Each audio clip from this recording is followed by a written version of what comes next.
او تاج منظور لالی وړی دی د جیل تمبو ته ځکه څوک چغې د تورخم او د اټک نه وهي وړي دي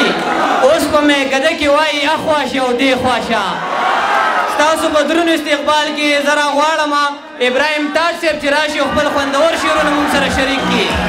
چې رڼا شاته پرېږدي بیا پسې چورلک نه وهي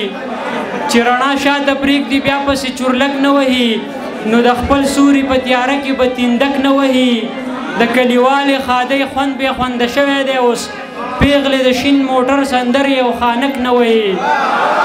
که چېرته مړ شومه زما قاتل دنیا پیژني که چېرته مړ شومه زما قاتل دنیا پیژني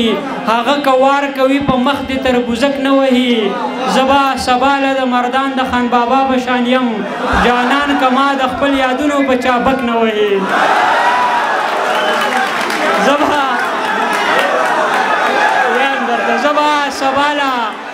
زه به سبا له د مردان د خان بابا په شان یم جانان که ما د خپل یادونو په چابک نه وهي او د یار په خوا کې ماله ناسته هسې خوند راکوي د یار په خوا کې ماله ناسته هسې خوند راکوي ګل بویوي سړی د ګل نه سړی چک نه وهي د یار په خوا کې ماله ناسته هسې خوند راکوي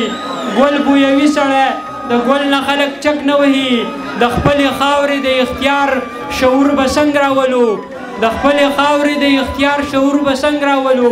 د پښتنو د بقا چغې که بابک نه وهي د خپلې خاورې د اختیار شعور به څنګه راولو د خپلې خاورې د اختیار شعور به څنګه راولو د پښتنو د بقا چغې که بابک نه وهي یو زه یې په رګ پوهېږم غېږ له به یې راولم خو زه یې په رګ پوهېږم غېږ له به یې راولم خو رقیب دې ماته د جانان په سر ټپک نه وهي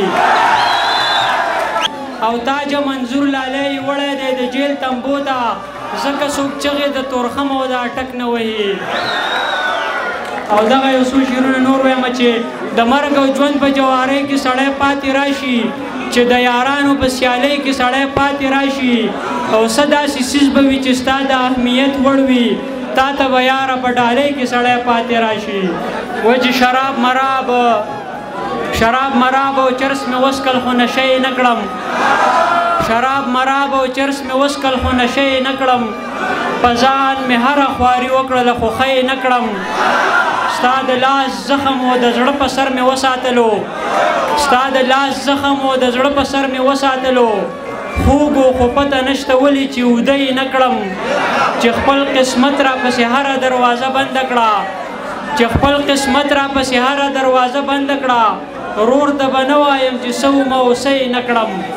مټې راونغاړه غیرت په ځان کې واچوه نو دنیا به ستا شي خو همت په ځان کې واچوه نو چې د بې قدره ګڼي شاته پسې مه ګوره بیا چې د بې قدره ګڼي شاته پسې مه ګوره بیا لکه د وخت دا یو عادت په ځان کې واچوه نو او خلک به ستا په رڼا خپل ضرورتونه لولي خلک به ستا په رڼا خپل ضرورتونه لولي لکه د شمې شان صفت په ځان کې واچوه نو او مور به مې بیا ستا د بابا نه زما لاس وغواړي د ماما زویه قابلیت په ځان کې واچوه نو او پنځه وخته مونځ کوي چې لیله سې روزې له همزې پنځه وخته مونځ کوي چې لیله سې روزې له همزې امیر صاحب بس خو صداقت په ځان کې واچوه نو او زړه دا منمه چې وزرې دې راغټې شولې